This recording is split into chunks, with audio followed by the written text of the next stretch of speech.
अभी जो हमारा डिस्कशन है वो सिंपल हार्मोनिक मोशन के अबाउट है। सपोज करो मैंने किसी पेंडुलम को किसी भी स्प्रिंग के साथ ऐसे अटैच करके उसको कुछ इनिशियल वेलोसिटी या इनिशियल एंगुलर वेलोसिटी ओमेगा के साथ मैंने उसको थ्रो किया। अब कुछ टाइम के बाद ये जो पेंडुलम है ये एक फिक्स पॉइंट तक जाएगा, उसके बाद ये रिटर्न वापस आएगा। लेकिन अगर मैं इस एक्सिस की बात करूं तो इस एक्सिस के अबाउट जितना वो आगे जाएगा उतना वो पीछे आएगा। इसी टाइप के मोशन को हम क्या बोलते हैं? Harmonic motion. मींस अगर मेन पोजीशन के अबाउट कोई भी मोशन बार बार रिपीट होता है तो मैं उसको सिंपल हार्मोनिक मोशन बोल सकता हूँ। सिंपल हार्मोनिक मोशन में एक लॉ वैलिड है जिसको हम बोलते हैं Hooke's law. Hooke's law basically force को डिफाइन करता है, जहां पे force is equal to minus k x. Minus k x का सिंपल सा मतलब है आप जिस डायरेक्शन में फोर्स लगाओगे may be the possibilities are कि आपका जो डिस्प्लेसमेंट है वो अपोजिट डायरेक्शन में हो जाए, may be the possibilities are. तो यहां तक तो मेरा डिस्कशन आपको पता। अब इसमें दो चार चीजें हैं जिसमें सबसे ज्यादा इंपॉर्टेंट जो है वो ये है कि जो डिस्प्लेसमेंट का फॉर्मूला है, एक्स का फॉर्मूला है, वो होगा एम्पलीट्यूड, एंगल, एंगुलर वेलोसिटी और टाइम पर डिपेंडेंट। मींस एक्स की वैल्यू जो होगी वो डिपेंड करेगी ए के ऊपर, amplitude, sine, omega t plus phi. Phi जो है वो एंगल है जिससे आपने उसको एंगुलर वेलोसिटी मतलब दी है, वो फिक्स पॉइंट के अबाउट वो एंगल है। अगर मैं वेलोसिटी की बात करूं तो A omega cos omega t plus phi. और जब मैं एक्सेलरेशन की बात करूंगा तो एक्सेलरेशन में हमारा कहीं भी थीटा कंपोनेंट नहीं आएगा, डायरेक्ट उसको ओमेगा स्क्वायर इनटू एक्स। यहाँ पे नेगेटिव साइन ये रिप्रेजेंट कर रहा है कि मे भी एक्सेलरेशन बढ़ने के साथ साथ ओमेगा स्क्वायर की वैल्यू घट रही है या डिस्प्लेसमेंट की वैल्यू घट या बढ़ रही है, तो हम बात डिस्कस कर लेंगे। ठीक, इसको हम एक और फॉर्मूले के द्वारा डिफाइन कर सकते हैं, minus k by m into x. T जो है वो टाइम पीरियड है, मतलब किस टाइम पीरियड में वो जो तुम्हारा पेंडुलम था वो अपनी मेन पोजीशन के अबाउट ऑसिलेट कर रहा है, उसको निकालने का जो हमारा फॉर्मूला है वो t is equal to 2 pi by omega, 2 pi by omega, where omega is the angular velocity of your pendulum. इसको और मॉडिफाई किया जा सकता है, इसको हम लिख सकते हैं 2 pi root over m by k। एक चीज और हम डिफाइन करते हैं, अगर मेरे पेंडुलम की जो लेंथ है वो l है, ग्रेविटेशनल कांस्टेंट g है, तो वहां पे जो टाइम पीरियड होगा वो पेंडुलम के लेंथ की लंबाई और ग्रेविटेशनल कांस्टेंट पर डिपेंडेंट नहीं होगा। पहले ही फॉर्मूले में आ रहा है t is equal to 2 pi root over l by g। अब अगर वो एक मेरे पास कोई रिजिड बॉडी टाइप से है तो रिजिड बॉडी जब भी आएगी तो मोमेंट ऑफ इनर्शिया आएगा, है ना। तो जहां पे हम मास एसोसिएटेड था वहां पे मोमेंट ऑफ इनर्शिया एसोसिएटेड कर सकते हैं।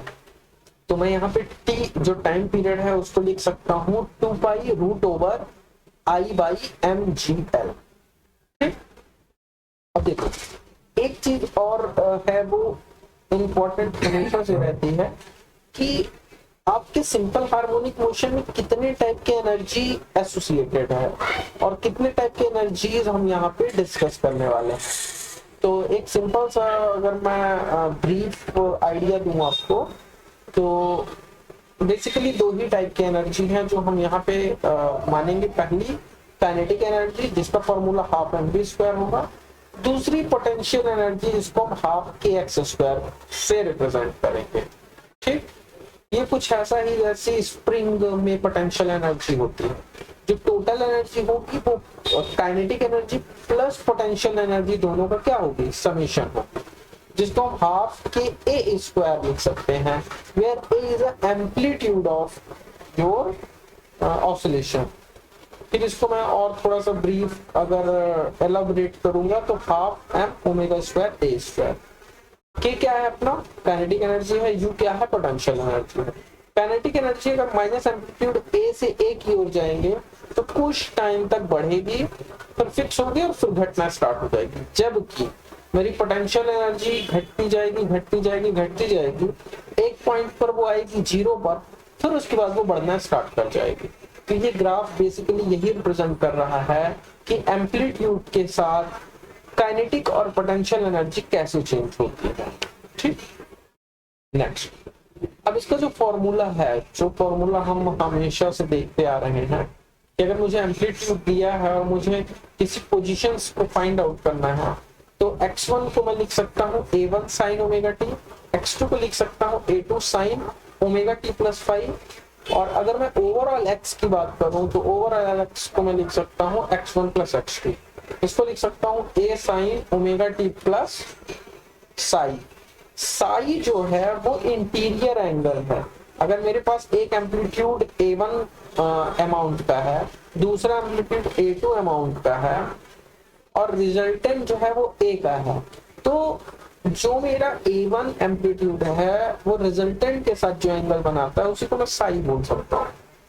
तो मेरा जो रिजल्टेंट एम्पलीट्यूड का डिस्प्लेसमेंट है वो रिजल्टेंट के एंगल पर डिपेंड करेगा, तो मैं बोल सकता हूँ a sin omega t plus psi.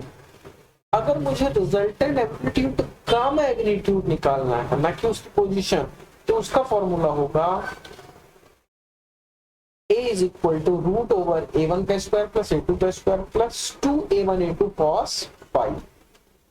ठीक, अब दो कॉन्सेप्ट और बचा है कि जब भी मैं सिंपल हार्मोनिक मोशन की बात करता हूं तो मुझे स्प्रिंग का थोड़ा बहुत आइडिया होना चाहिए, क्योंकि मेरे पास अगर स्प्रिंग है, बाइक्स में जो यूज होती हैं, कार्स में जो यूज होती हैं, हैवी व्हीकल्स में यूज होती हैं, तो उन स्प्रिंग का कॉम्बिनेशन कैसा रखना है, उनको सीरीज में रखना है कि पैरेलल रखना है, और किस कंडीशन में रखने पर स्टिफनेस की वैल्यू ज्यादा आएगी।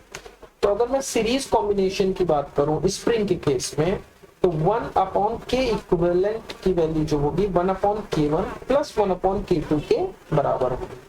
वहीं पे अगर मैंने स्प्रिंग को पैरेलली अटैच्ड कर दिया तो मेरी k इक्विवेलेंट की वैल्यू जो होगी वो k1 प्लस k2 के बराबर होगी। ठीक, आई होप इतनी बात तो समझ में आ गई हो। अब नेक्स्ट जो मेरा डिस्कशन है वो है टॉर्क के ऊपर। अगर मेरा कोई सिस्टम है और उसको मैंने कुछ ट्विस्ट टर्न प्रोवाइड किया तो उस कंडीशन में क्या टॉर्क होगा, तो टॉर्क तो फिर थीटा के बराबर होगा, और उस कंडीशन में जो मेरा टाइम पीरियड होगा वो होगा 2 pi root over i by k. ठीक, इतनी बात समझ में आ गई। तो आपको सिंपल हार्मोनिक मोशन के जितने भी फॉर्मूले इंपॉर्टेंट थे वो मैंने डिस्कस किए। इसके ऊपर न्यूमेरिकल फर्दर आने वाले लेक्चर सीरीज में मैं डिस्कस करूंगा। अभी कुछ माइक की प्रॉब्लम है तो थोड़ा सा एडजस्टमेंट करना पड़ेगा, बट लेक्चर कंटिन्यूसली प्रोवाइड किए जाएंगे। Thank you.